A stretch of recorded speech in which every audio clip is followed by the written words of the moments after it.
thinking one bark and that I would be immediately captured. This is not war in the traditional sense. Fathers and sons together lined up and shot in cold blood. It blew off the entire left wing.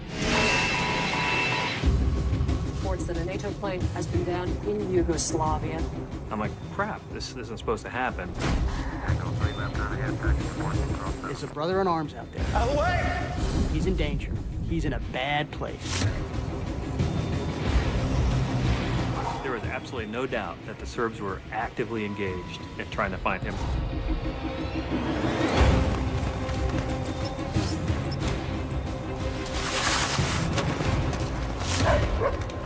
I thought, they got me. Vega 3-1, do you copy? Vega 3-1, do you copy? It was an enormous honor to be chosen as a stealth fighter pilot. It was considered a special duty, black world. I felt extremely comfortable in that environment. Absolutely loved it. I felt like this is where I belong.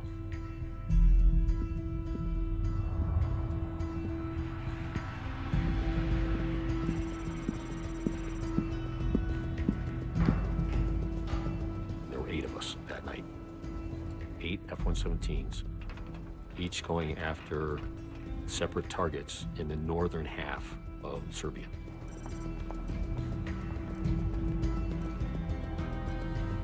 At that point in time, I was the only F-117 pilot participating in Allied force who had previous combat experience in the F-117. Mr. Zelko? So I flew 20 combat missions during Desert Storm. So I felt very, very capable, very confident. Go ahead, gents. Open them up. But when I looked at that target pack, I realized my job was to take out one of the most high value, the most heavily defended targets in Belgrade. The most dangerous, the most high threat F-117 strike mission that I had ever flown. Good luck. So. The next day was my daughter Gina's birthday. It was going to be her 10th birthday. So looking forward to being able to call her.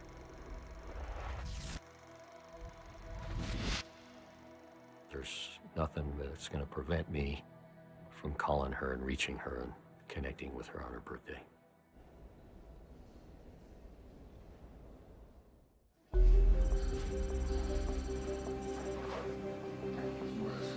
Thank you. We were expecting a quiet night because the F-117 stealth aircraft was a low-risk asset for us. It had never been shot down. It had a tremendous capability to go in and out of the target area with no risk. The first 3 days gave us great confidence. Everything went smoothly, and that's the way we like it. Night 4 started off just the same.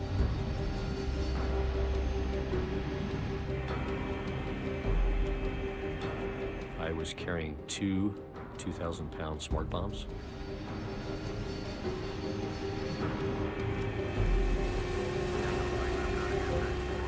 All the systems were good to go in the green.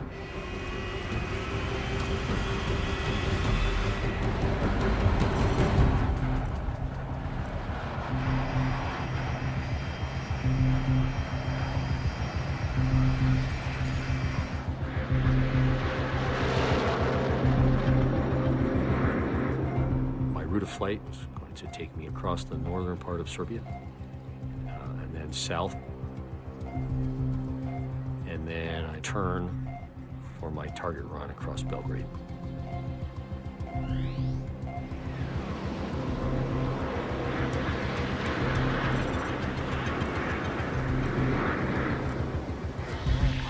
As I'm about to enter enemy airspace, I stealthed up.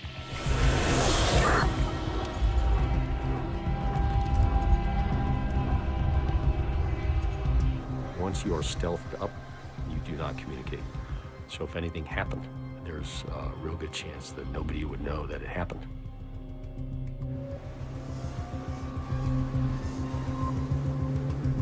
I crossed into enemy territory.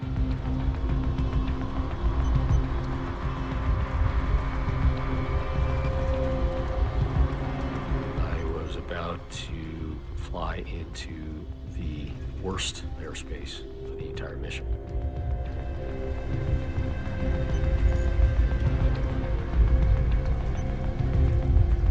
I'm getting closer and closer to the target.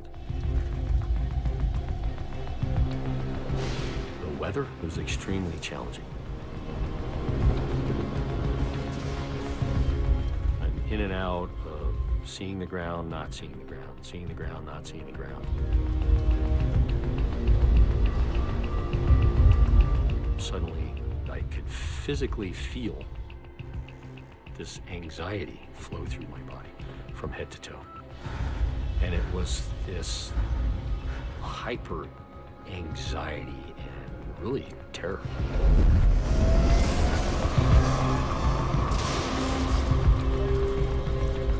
I dropped altitude a few thousand feet to get below this one deck of clouds. I can see the target. Time to go 10 seconds, 9. I'm holding the weapons release consent button. 8, 7. You can feel the weapon bay doors open. 3, 2, 1, 0. The bombs are in the air. They're on their way.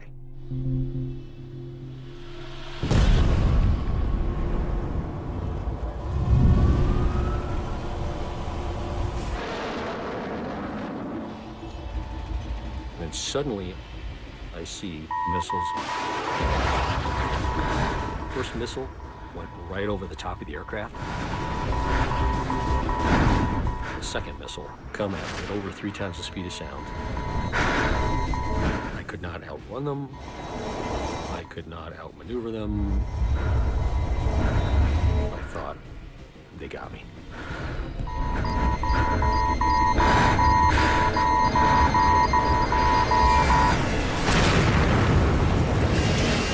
It blew off the entire left wing. I lost 10,000 feet of altitude in a matter of seconds. I'm completely immobilized in the straps, pinned against the top of the inside of the canopy. I remember thinking, I need to start reaching for the ejection handles.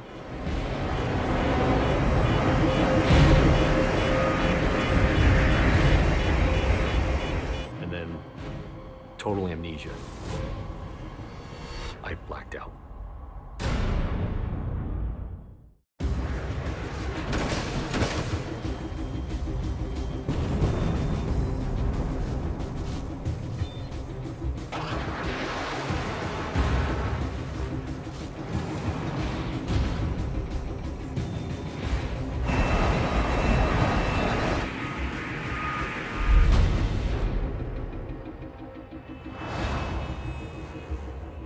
I remember every moment, every fragment of my strike mission, the shoot down, except one. I have no memory of actually reaching the ejection handles and pulling them. I have no memory of the canopy blowing off. No memory whatsoever until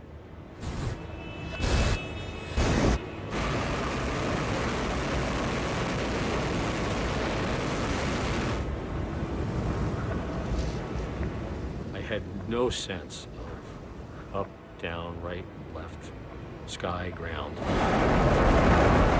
I was in this state of temporal distortion where time slows down dramatically.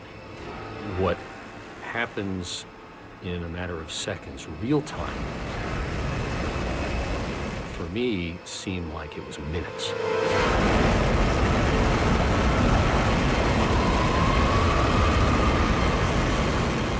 Thinking, why am I still in the seat? Why am I still in the seat? The ejection seat's a smart chair. It should be kicking me out. Why is this taking so long?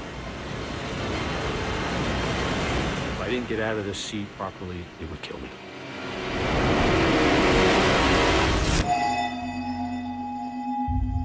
Thoughts of my family are flooding through my mind. The thought of their sadness and suffering was terrifying. So I had to get out of this ejection seat.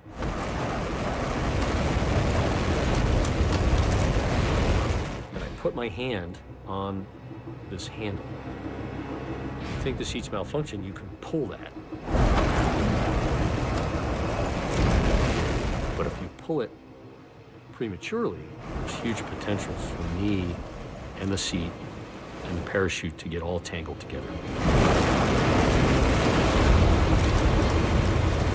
I thought, I'll count to 5, and then I'm pulling it. 1 potato, 2 potato, 3 potato, 4 potato, bam! The ballistic charge blows the lap belt off. The ejection seat kicked me out, and then the seat tumbled away.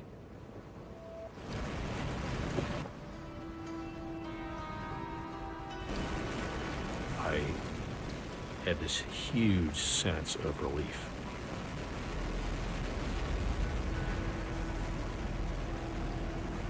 At the same time, I did have a very strong sense that the Serbians would spot me coming down, and that I would be immediately captured and interrogated. I had just attacked their capital city, and I was well aware that they would not be real happy with me.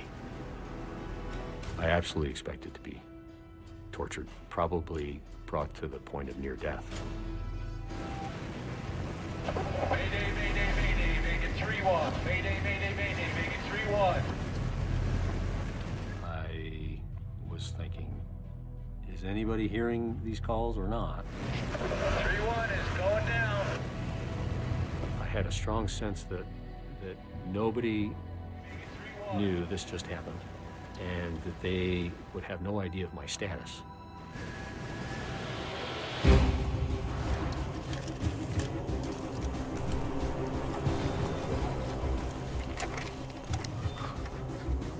Just north of me was a small town or a village. Just south of me was another small village. I could hear cars, vehicular traffic, really close, not even a half-mile away. There was nothing that you could hide behind.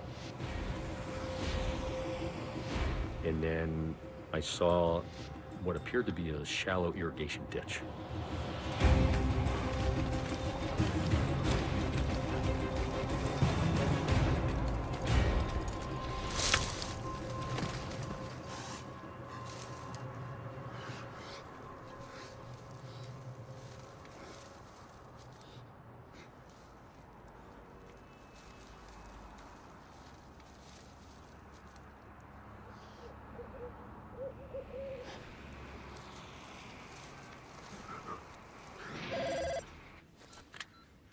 McGonigal. My Marine captain says, I think I've heard a Mayday call. I think we've lost an aircraft. And then he said, I think it was Vega 3-1. I'm like, wow, that's crap then. We got one of our stealth assets that just got shot down. I'll be right there. There's the stealth down. This isn't supposed to happen. I was in a full sprint from my office all the way to the battle staff floor. Out of the way!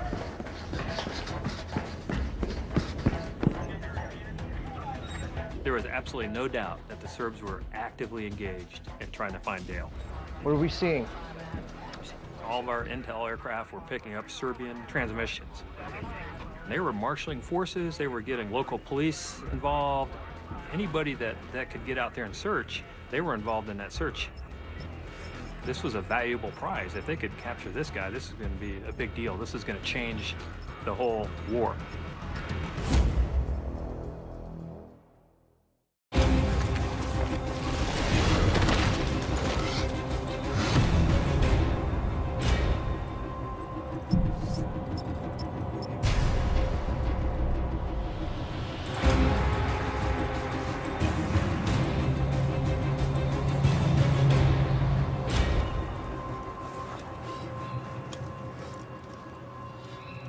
was motionless, silent, hugging the eastern edge of the irrigation ditch.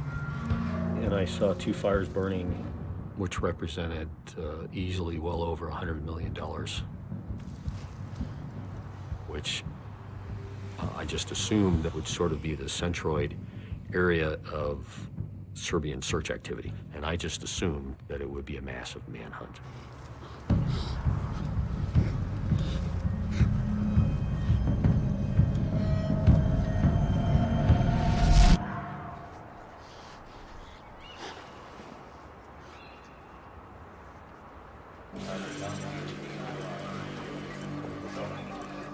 We didn't know exactly where he is on the ground, but we knew that time is limited and we got to get him up.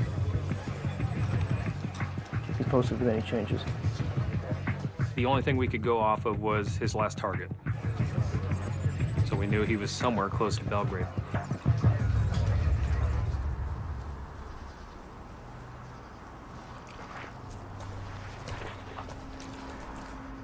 I estimated that I was maybe 20 miles west of downtown Belgrade. But the worst thing that I could do would be to pass my location to survival forces and it'd be wrong. So I got out my GPS.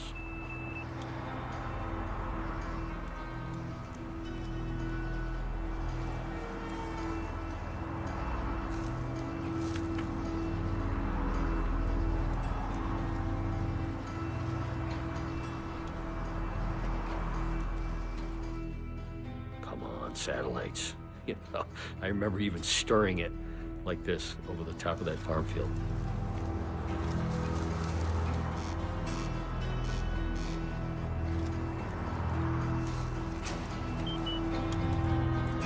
Finally got 5 satellites up. Oh, yes.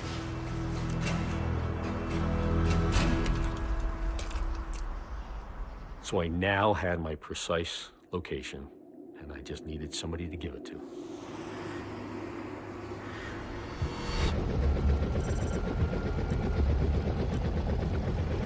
What's the intel, sir? We know Zelko's target was Belgrade. We think he came down around here. That's deep in enemy territory, sir. There is unquestionably an unwritten code that when a aircraft goes down, when a person's on the ground, we will do everything in our power to retrieve that individual. There's a brother in arms out there. He's in danger. He's in a bad place. Okay, let's move out, guys. We'll confirm a precise location when we get it. All right. That was our job. That is our mission. We literally deployed halfway around the world to go pick up aviators in peril.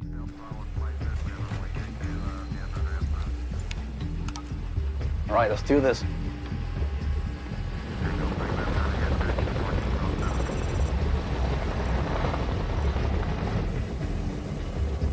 When we were notified as an F-117, there was surprise. There was definite surprise.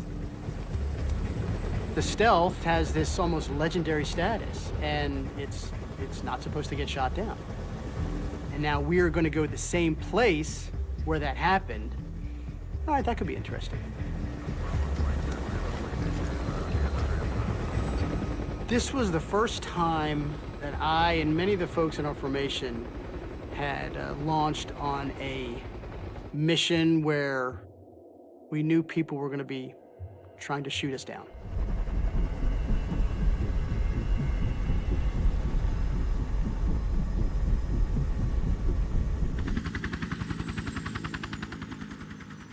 Belgrade had a very serious integrated air defense system. They can clearly see us on any radar, even an air traffic control radar. They can see the entire package. The surprise factor's gone.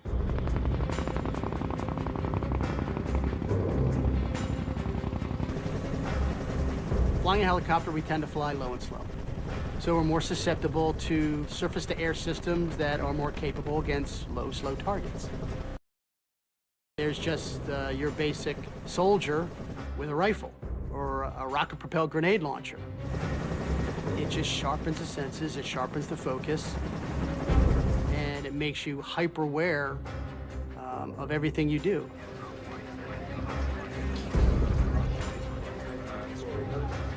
What do we I got? looked at General Short, and I said, sir, we need to launch 6 A-10s.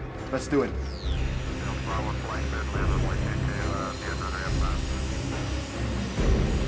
A-10 is a great aircraft because they're very comfortable in the low altitude environment. They've got a big machine gun. Their job was to set up 1 mile bubble around Zelko. No one is going to enter that bubble. It doesn't matter whether it's a farmer's tractor or an armed force searching for the survivor. They're going to do whatever they need to sterilize that bubble around the survivor. Sandies are in the air, sir. Sandies are in the air. Everything's on alert, cocked, and ready to go. They're stable, sir. They're just waiting for our command. We're just waiting for Dale to make contact.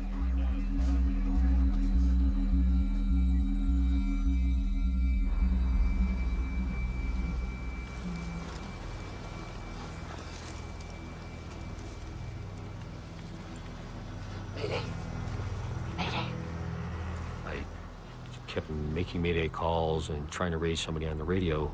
Mayday. Mayday. Vegas 3-1.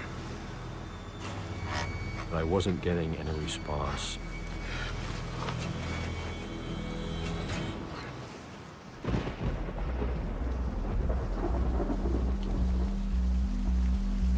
Suddenly, heavy rain is coming down right on top of me. No telling what the heavy rain could do to affect any of my survival and evasion equipment.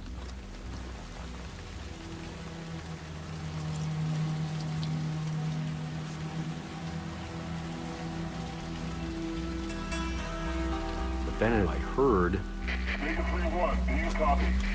"Hey, Vega 3-1, this is Sandy 3-0. Are you out there?" Sandy 3-0. This is Vega 3-1. Copy. Sir? Yeah. Sandy's speaking to Vega 3-1 right now. And I'm like, oh, thank God. Thank God he's talking to him. It's a huge sense of relief. Just to be in contact with a friendly, to have this connection to home, to back home. At that moment, I felt really great. There's maybe even the tiniest little extra bit of hope now.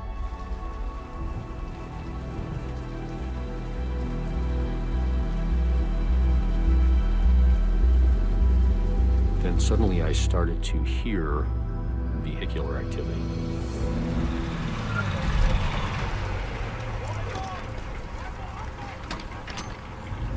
It sounded like military trucks, and it seemed to be extremely close to me.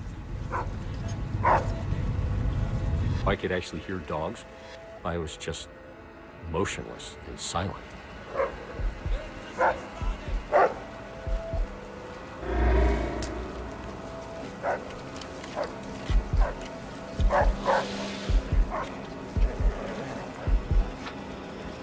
was imagining being captured and imagining being interrogated. I did not expect to be treated well.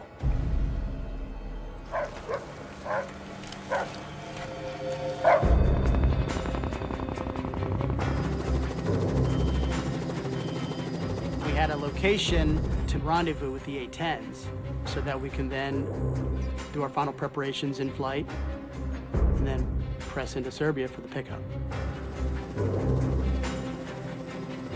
At that point, we find out from the A-10s they were running out of fuel. Gotta turn back. Sandies are running low. Sir, the A-10s are running low on fuel. Sir, the MH-60s are down to reserve. That started the whole chain reaction. Hey, I'm out of gas. Everyone needed to go hit the tankers.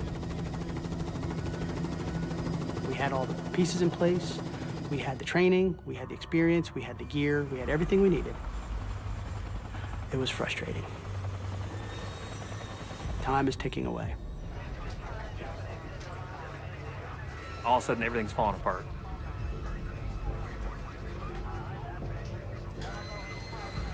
And then it gets worse. This is CNN breaking Sir? news. Yeah, sir. You need to see this. Interrupt our programming to bring you late-breaking news from Yugoslavia. Serbian television broke into broadcasting a short time ago with pictures showing what was claimed to be the burning wreckage of a stealth 117A fighter. When CNN comes on and the wreckage and all these guys jumping up and down, I thought, crap, we're definitely under the gun.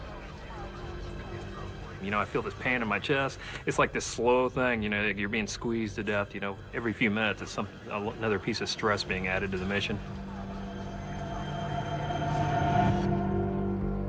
Now, the authorities here in Belgrade say that the pilot, the air crew, have not been seen from the stealth, but they are searching for the crewman.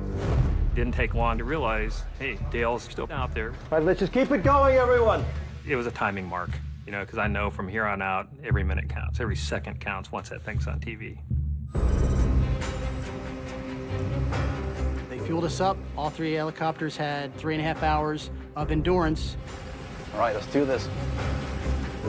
Finally. I mean, that's the first word that popped into my head was finally.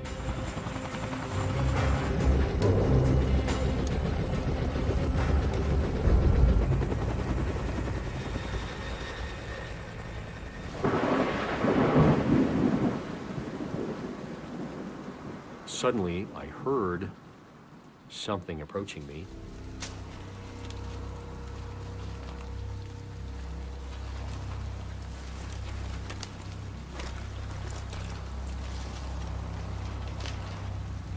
I very, very slowly raised my head. And very, very slowly reached down to grab my survival knife. I just waited.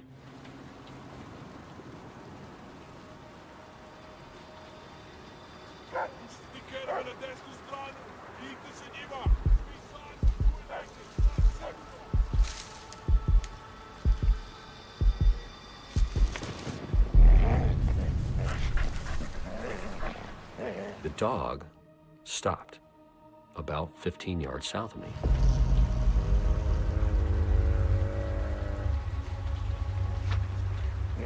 And I thought, oh no, one bark out of this dog and they got me. That's it. I'm done.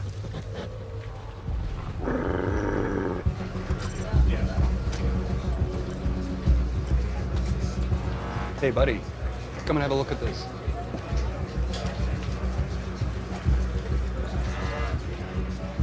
Sir, the Serbs are saying they've captured an American pilot. I remember all these guys looking at us like, well, I guess it's over.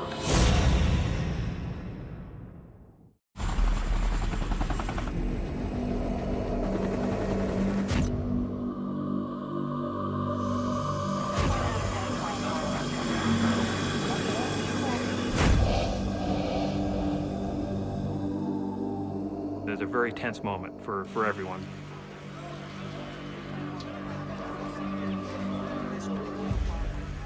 We're out of contact with Dale. You hearing anything? Negative, sir. And we really don't know what's going on.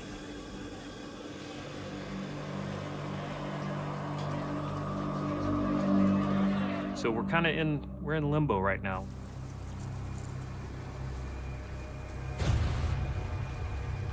I was motionless and I was soundless.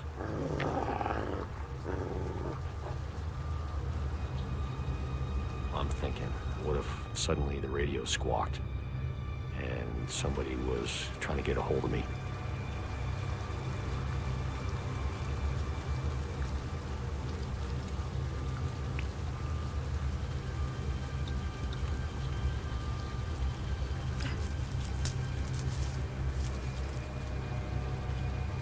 What do I do? Do I stab it? Do I slit its throat? I'm thinking, okay, if I kill this dog, what if it ends up being a villager's dog? And then the villagers are the first ones who capture me. They're going to be really upset.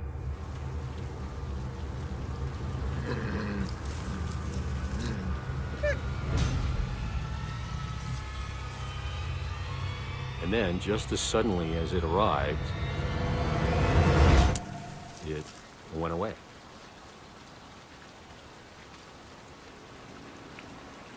Suddenly the radio squawked. It sounded very loud to me.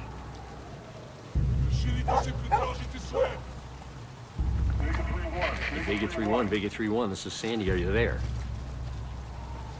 This is Vega 3-1, copy. Sir? Sir? They've got him back in the radio. Sandy's talking to Vega 3-1 right now. It was a fairly intense situation. I mean, the Serbs put out something that they had captured an American pilot. So we needed to know whether it's really Dale. Sandy's trying to get a hold of me. I respond. Vega 3-1, copy. And then they asked me something that really caught me off guard. Vega 3-1, I understand the color of your motorcycle is black. Vega 3-1, I understand the color of your motorcycle is black. Do you copy? And I thought, my motorcycle's not black. Then it occurred to me, oh, okay, I get what they're doing. They think that there's a really good chance that I'm compromised, that I'm under duress, that there's a gun to my head, and that they're being lured into an ambush. If I respond with, yeah, it's black, they'll know, okay, don't come in there. But if I respond with, no, it's red, they'll know he's good to go. Copy that. Survivor's been authenticated. That was all I needed to know. Yeah, we're good. Let's get this thing going.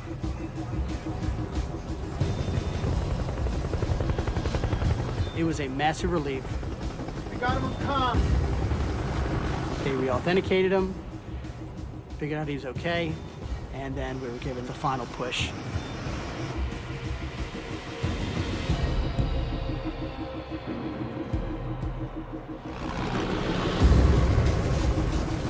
Right then, I saw an airborne vehicle with a spotlight on.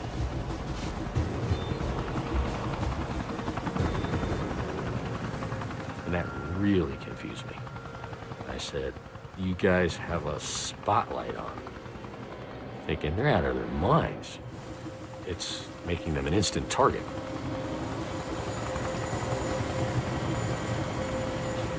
Then suddenly I realized that was airborne Serbian search activity.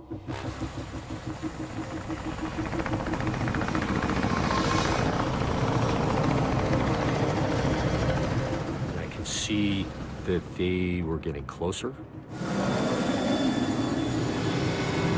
which made me feel like, okay, maybe they know exactly where I am.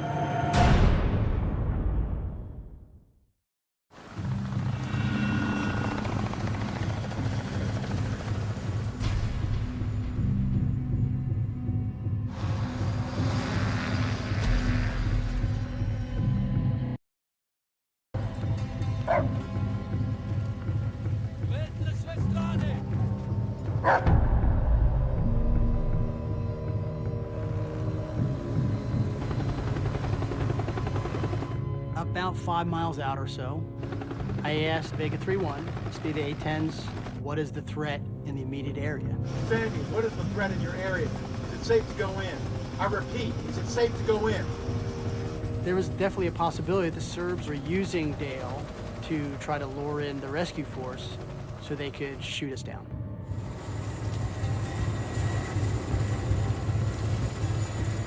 Vega 3-1, do you copy?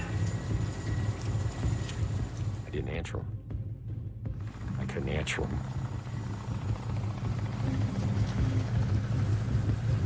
Vega 3-1, is it safe to execute? Over.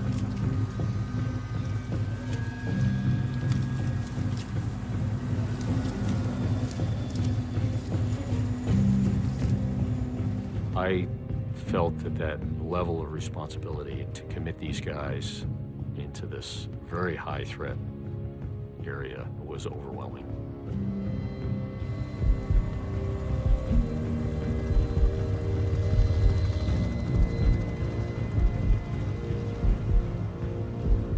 truly the hardest thing that I've ever had to do in my whole life was to make that decision and make that call. Vega 3-1, is it safe to execute? Over.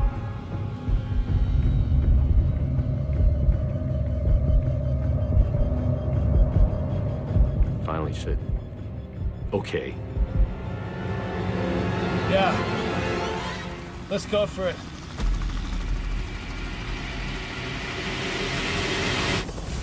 Game on, boys. This is the Super Bowl. Game's on the line. There's a no-kidding person out there that needs us.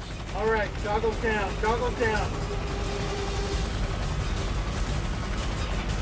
We were pressing in right above the treetops, very low level, to about 100 feet above the ground.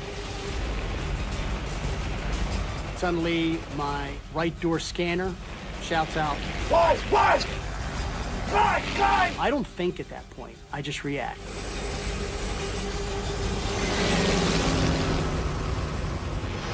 God, that was close. I realized at that point, okay, maybe we just need to bring the altitude up a little bit.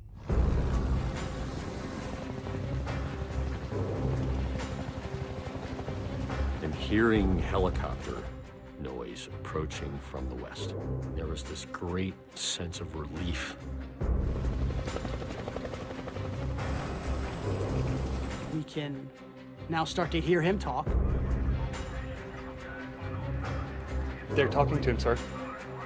We get the call, the helicopter package is talking directly to Dale. They're closing in. Vega 3-1, activate your strobe. I repeat, activate your strobe. I had one covert signaling device, one infrared strobe. It's a signal, which can only be seen with night vision devices. So I pushed the button, felt the click, click.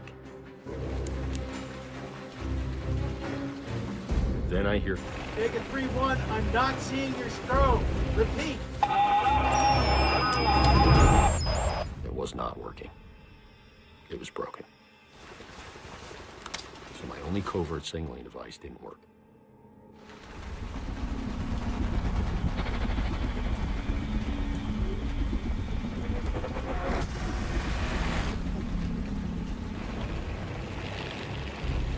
We orbited for about 3 to 4 minutes. He was trying to talk us on his position. Suddenly, we could see military trucks on the road near his position. We're right over top of him. The enemy is right there as well. We need to make this happen.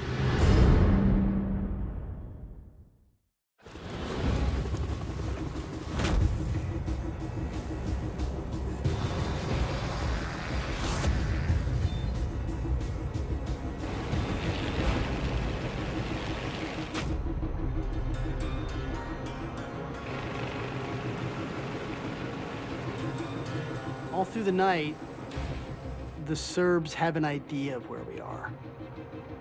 Now they know. They can hear us.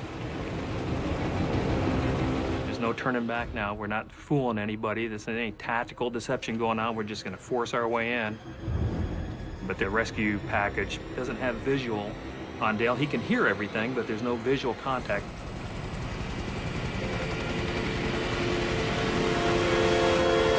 It was frustrating. We knew we were close. We knew we were very close.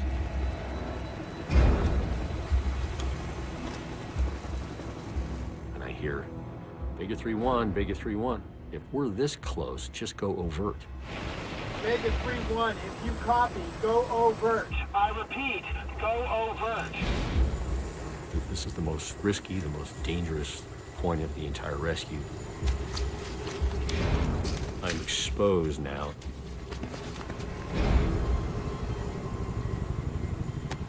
If I get out one of my signal flares,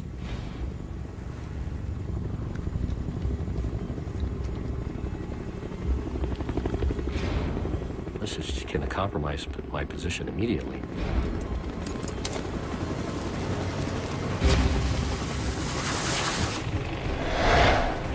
Vega 3-1, put out blinded us. When you have night vision goggles with a basically the equivalent of a road flare, it's going to blind you. The H-60 dropped out of the formation and started his approach. Nothing was happening. Seconds were going by. Anything can happen. And there's no guarantee that friendlies are going to grab me before the Serbians can grab me.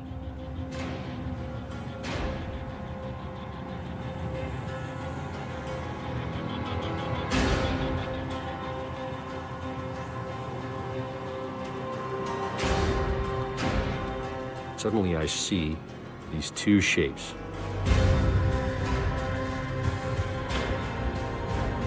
I had no sense of who it was, Serbians or friendlies. He comes right up to me and he said, "How you feeling, sir?" And I said, "Great, let's get out of here." They got it! They got it! Got it!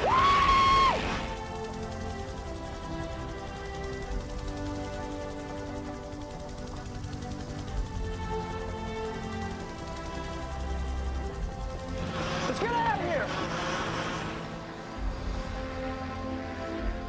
They got him. Sir, they got him.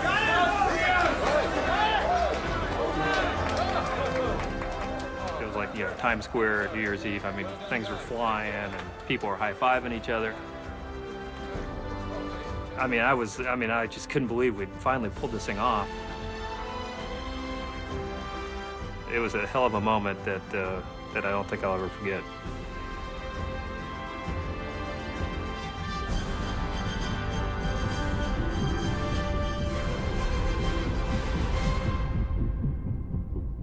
The next day, I was able to call my daughter, Gina.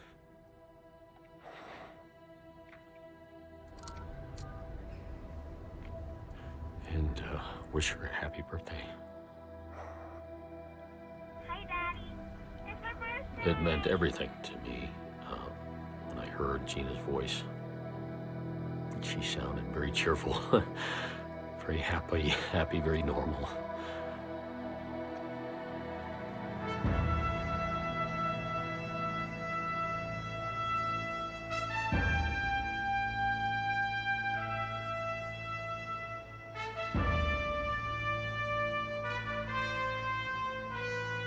These guys had just risked it all to come get me and to bring me home. The extraordinary individuals like Jim Cardoso. We deployed and we were tasked to do something challenging, to do something worthwhile. And we were able to do it. And it was a good feeling.